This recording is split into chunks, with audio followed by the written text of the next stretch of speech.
company. So we're going to be in the book of Revelation chapter 19 today.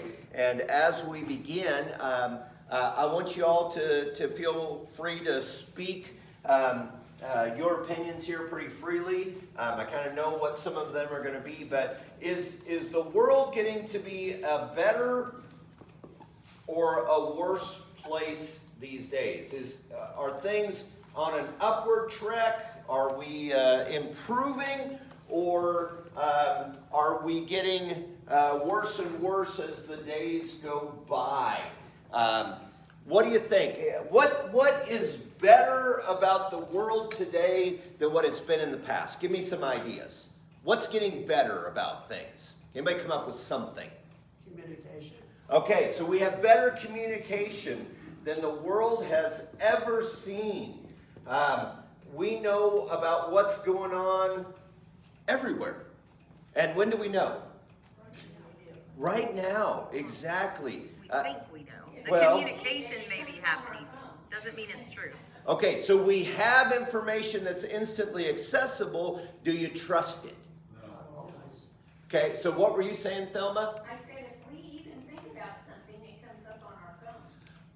And I don't know if y'all realize this, but if you have certain settings on your phone or your iPad, your computer, they are listening to you all the time. And so years ago, Lydia and I were driving to school. This was how long ago this was. She was still in high school. And we're driving into town. I'm going to drop her off at school. And I was talking to her about an old movie that I hadn't seen in years. And the next day, what pops up on my computer in an advertisement? That movie we had been talking about.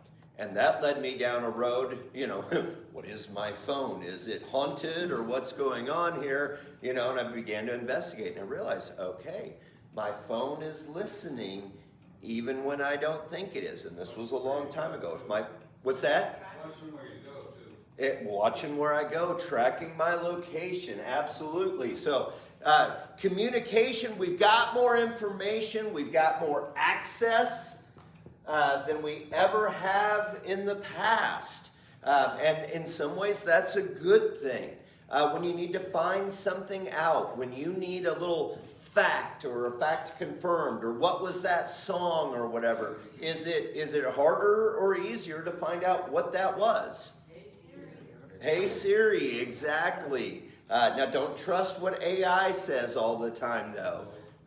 Josiah was just telling me Friday night about a song he was trying to find.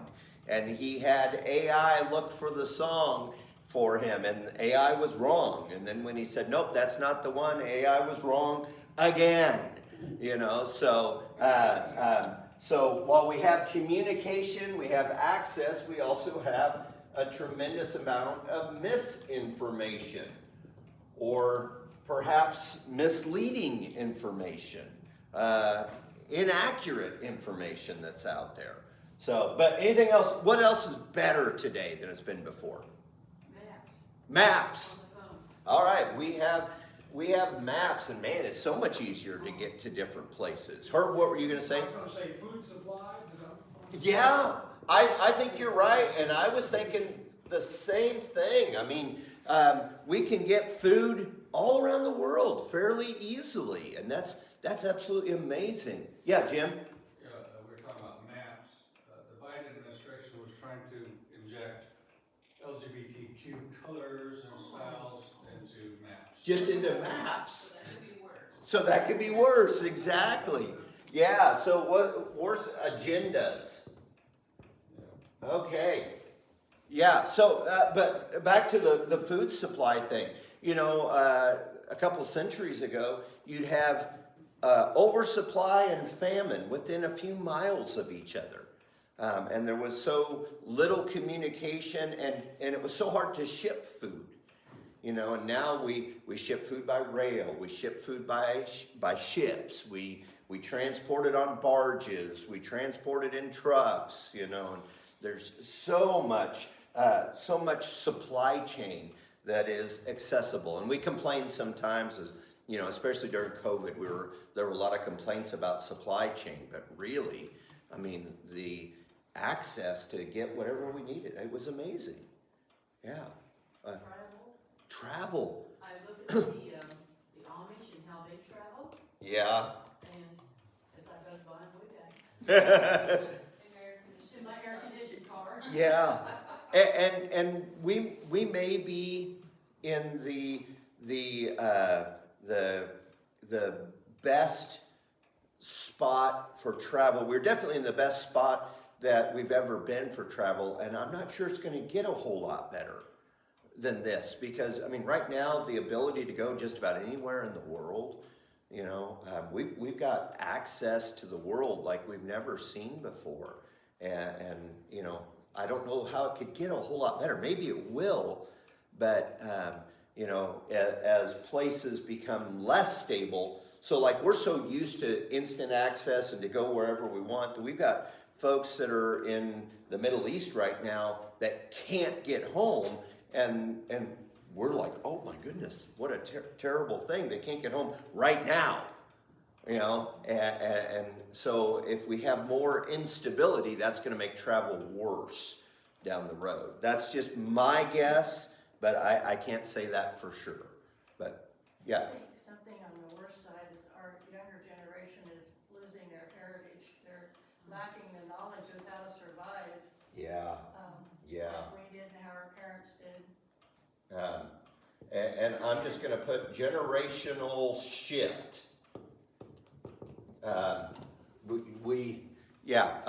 Dave Ramsey, financial guru, says you're only as secure as your ability to go out and kill something and drag it home so you can eat it. You know, and as we're getting farther and farther from that, and that's a proverbial kind of a saying, you know, it's not like we're going to go back to becoming a hunter-gatherer society right now, but you know, for our young people, if they don't have hard skills, do you know that term? Soft skills are like your ability to do something with a computer, AI, things like that, where hard skills are, you know, like the ability to wire an electrical circuit, or to fix a car, or build a house, or, you know, something tangible. Balance your checkbook. Balance your checkbook. Yeah. And so as we're losing some of those hard skills, that has tremendous upside potential and tremendous downside potential for the generations after us. Go ahead, Kat. I just think the government programs are worse. There's just so many, and the dependence upon government. Yeah, and let's be careful for all of us rural community, all of us farm folk, as we talk about government programs. You know, how much time do we have to spend communicating with different agricultural services? You know, this is not something that's all about what the other guy's doing. You know, we've got to watch ourselves as well. You know, Intentional too. what's that? It's all intentional. And it goes back for a long time. Property taxes are worse. Property taxes. They're horrible. Yeah, Mom. There seems to be more estrangement between the generations. Disconnection. So many of Yeah. the young people want nothing to do with their families. It seems like, and you never used to hear about that. So, family division. Yeah. And there is a huge segment in our culture right now that's advocating for family division. You know, if somebody doesn't agree with you on everything, just cut them off. You don't need them in your life. They're weighing you down. You know, and maybe that could be a good thing, though, if we don't see things exactly the same way. Bev first, and then I got you, Herb. I think our movies and TV and advertising are promoting very openly non-Christian or bad stuff. Yeah, media, I mean, the negative influence of the media, and we could talk about it from language to sexual promiscuity to violence. I mean, it's easy to find something to complain about for me, you know? So, Herb, what were you going to say? I'm talking Now that's, and we say that a positive, hopefully. And distribution might, or availability might be on the worst side maybe.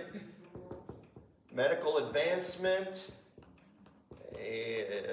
I couldn't come up with a shorter word other than medical advancement, and that's a good thing and a bad thing, you know. And let's don't go down that road of what some of the goods and bads are and some of those things. But hey, I'm so thankful for my friends that get to have cataract surgery, you know, and able to see better, or my friends that have heart surgery and able to have just wonderful positive side effects from that, and you know, and blessings from different medical advances. So there's good things and there's bad things going on in the world. I think as I look at this, and this is just me here giving my quick opinion, I think though, as we look at society as a whole, and are we becoming more Christ-like, more godly? You know, I think we're on a downward trek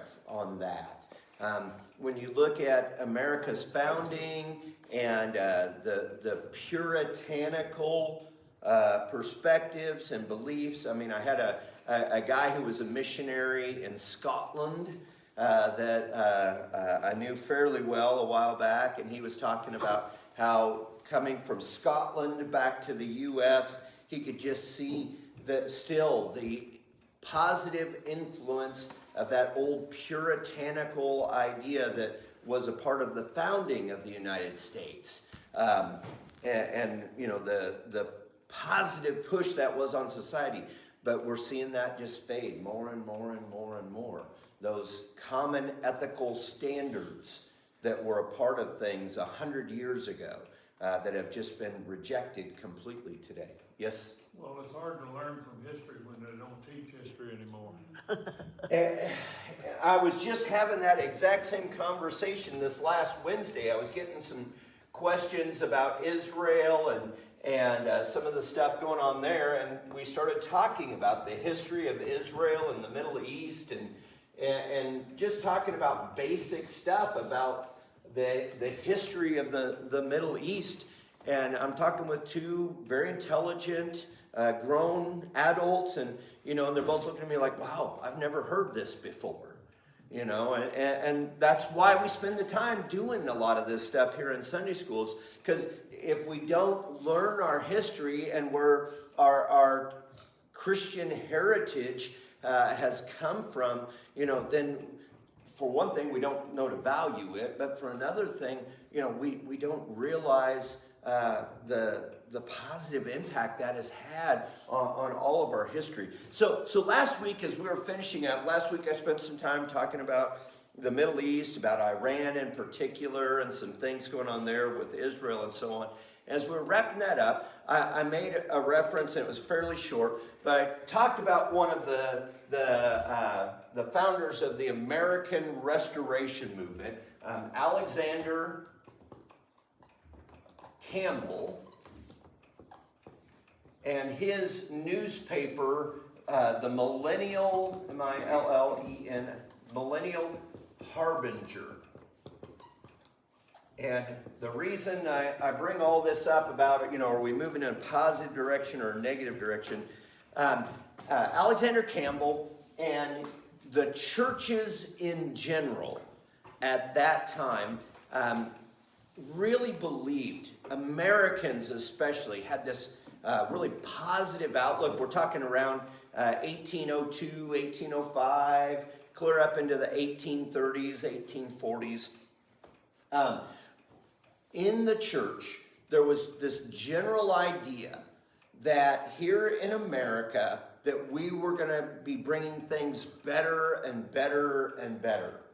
We were, in our good behavior and our reflection of Christ, we were going to bring the United States to be more and more a nation of laws and a nation reflecting God's righteousness. Okay? And Mom, you had asked the question a couple of weeks ago when we did the timeline, and I was talking about when is the millennium, okay?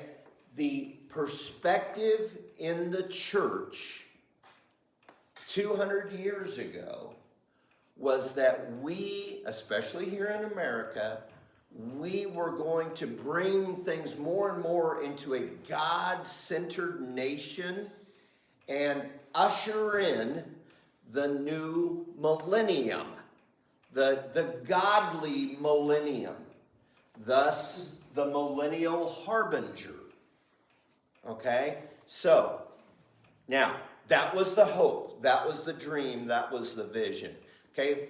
Now think back, all of you historians, and if you don't think of yourself as a historian, okay, I want to challenge you to become a historian. I think the study of history is one of the most important studies that we can do. But, you know, I'm talking about 1810, 1820, 1830. What's going on in America at that time, and what are we getting ready for as a huge national turning point? 250th anniversary?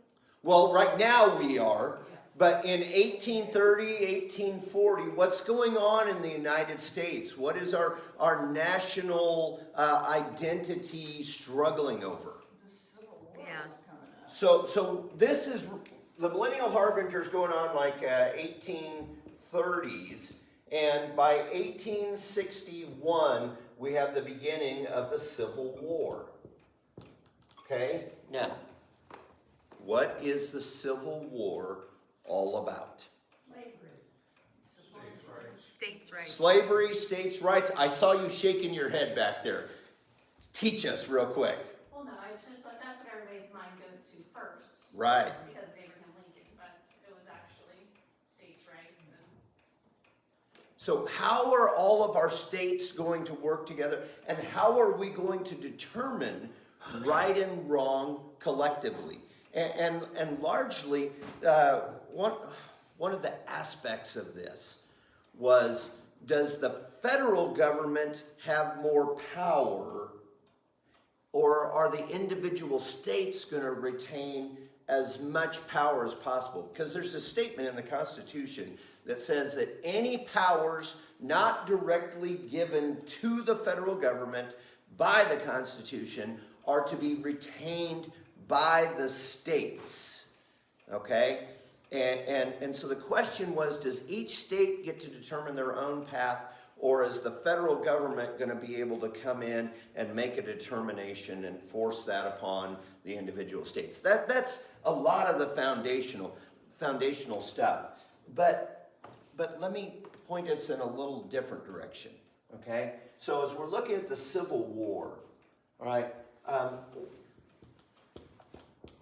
what is the foundation of morality? Okay, and morality is the question of right and wrong.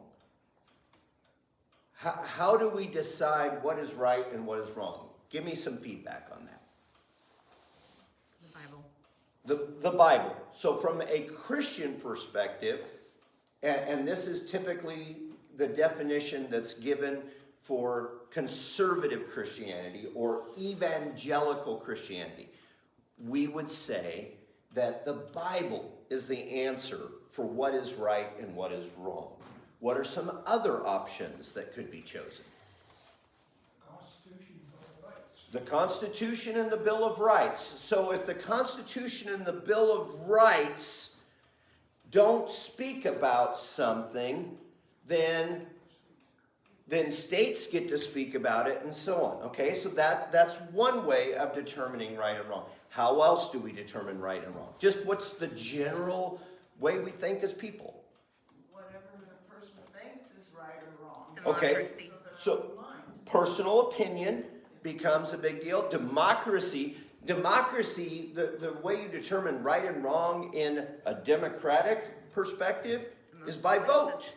So whoever can convince more people, and by the way, this is how our national morality is determined, is, you know, if I can get more people to agree with me that abortion is okay, then abortion is okay. If I can get more people to agree with me that slavery is okay, then slavery is okay. But if I can get more people to agree with me that slavery is wrong, then then we are going to be able to outlaw slavery. So you have different sources of morality.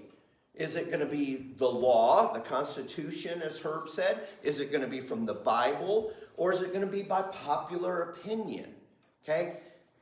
In a millennial perspective, from if the hope is for a worldly millennium, a millennium that happens in this world as we see it right now, the hope was that we as people are going to become more and more godly, that we're going to look more and more like Christ, and we're going to usher in this millennium by achieving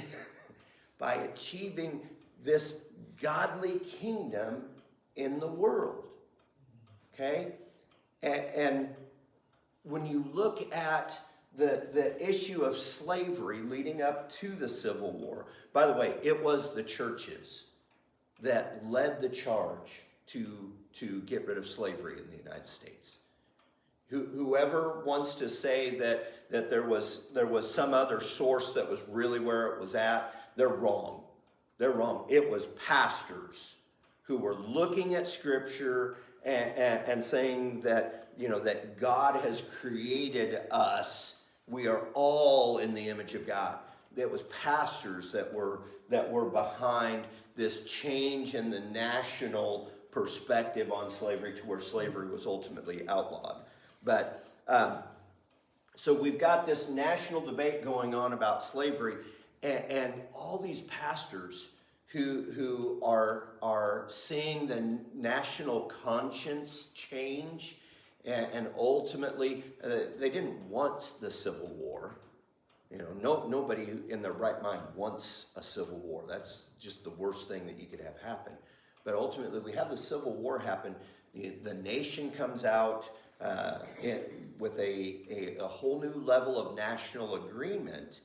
And for many who were a part of this same movement, this millennial movement that Alexander Campbell was a part of, they thought, okay, now we're starting to see our nation become more and more what God would want it to be. Now, this started to really take a turn after the Civil War in a direction that we look back on now, that I look back on now, and becomes very negative, though. Because if we're going to become this godly nation, if we've eliminated slavery, okay, now what else do we need to eliminate? What do you think? We've eliminated slavery. What do we want to eliminate now? The negative idea about women or women's inferiority. Okay, so this could become something that now is moving toward suffrage, which is the women's right to vote. What else do we want to get rid of? What do we want to get rid of today? Just looking at a national, if we're talking about good people and what they're trying to do.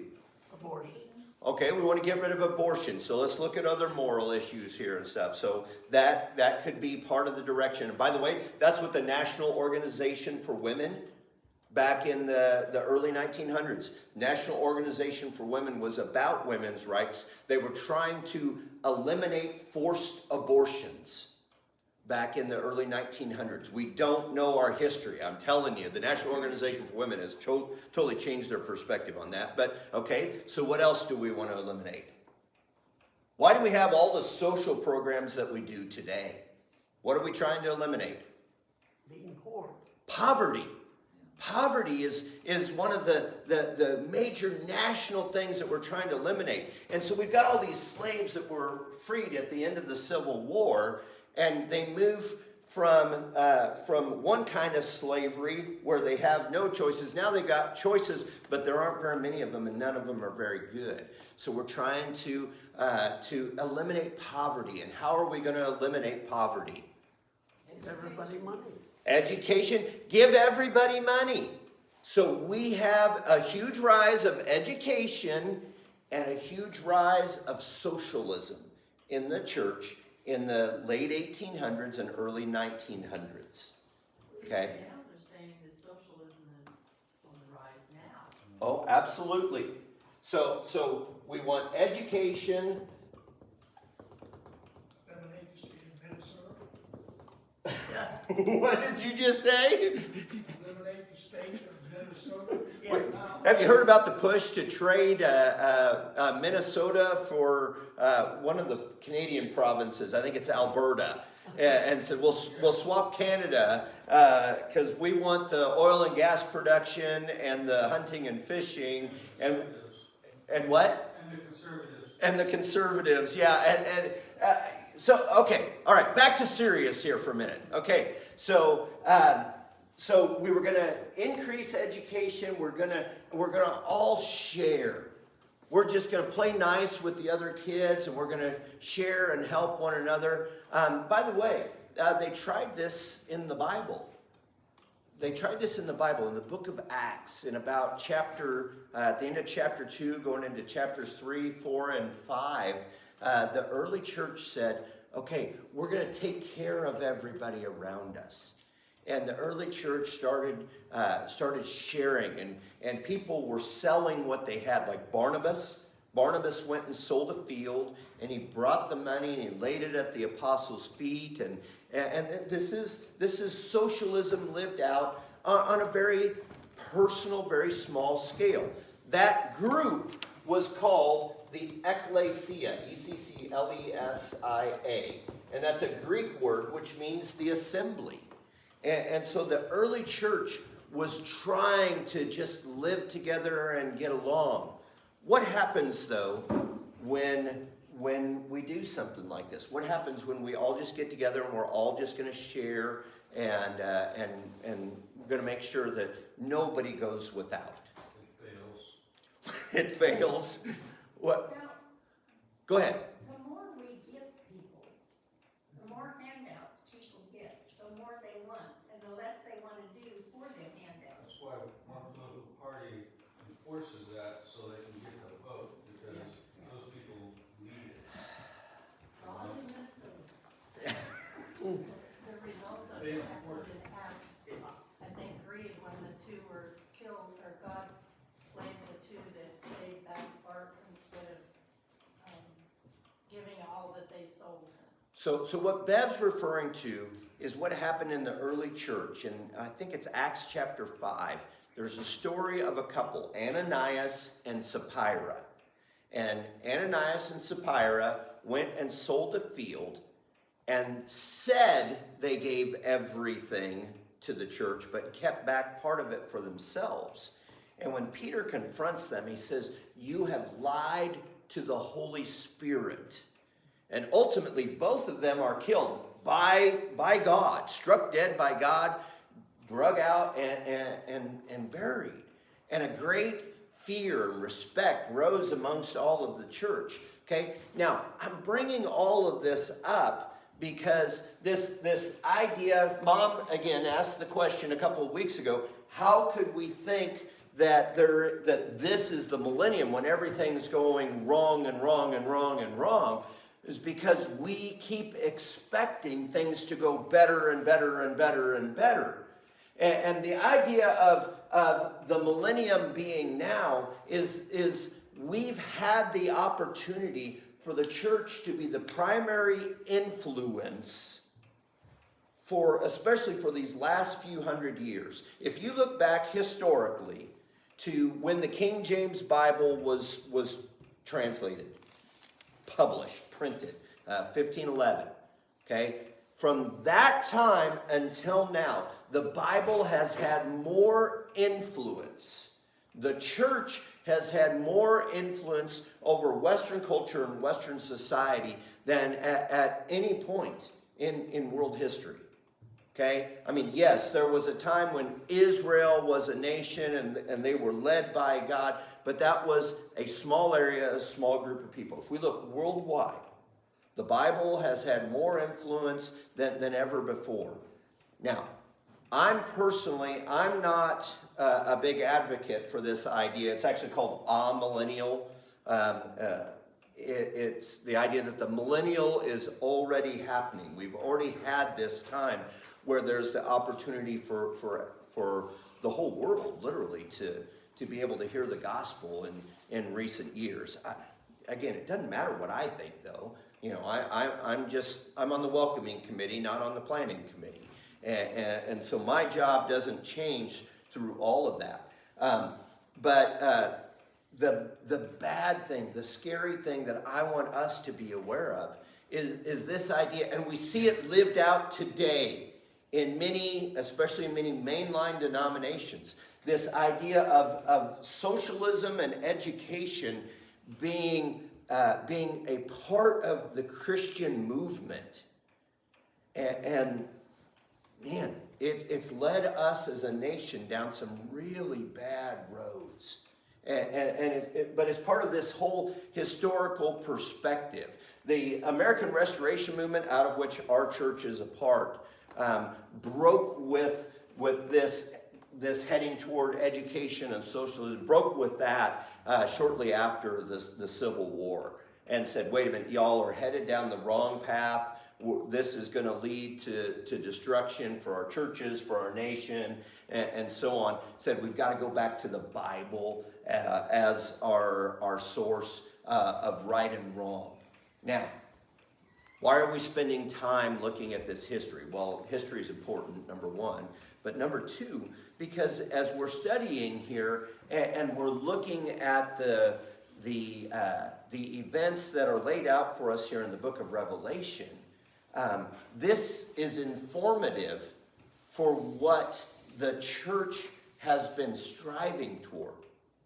Okay, so if the church, if what we've seen, this heading toward morality, toward something better, if education and socialism was going to usher in the millennium somehow, in some way, wow, then that's headed down a really dark path. Let me read from Revelation chapter 19. We're out of time. We're going to wrap up here, but Revelation chapter 19, verse 17.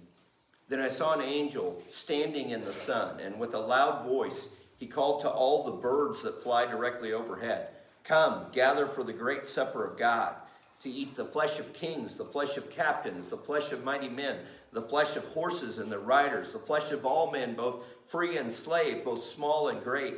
And I saw the beast and the kings of the earth with their armies gathered to make war against him who was sitting on the horse and against his army. And the beast was captured, and with it the false prophet who in its presence had done the signs by which he deceived those who had received the mark of the beast and those who worshipped its image. These two were thrown alive into the lake of fire that burns with sulfur. And the rest were slain by the sword that comes from the mouth of him who was sitting on the horse, and all the birds were gorged with their flesh." Humanity is not heading toward better and better and better. Humanity is rejecting God. In ourselves, if left to ourselves, we're not going to be able to ever achieve a utopia, any kind of a good thing, because mankind just keeps heading towards selfishness again and again, and it's going to ultimately one day lead to destruction. So we need to be aware and alert as Christians for where some of these philosophies that we see in our world today, where they're heading with us. Next week, we're going to get back very much more into the book of Revelation once again. So as we wrap up, let's pray together, and let's get ready for our worship service.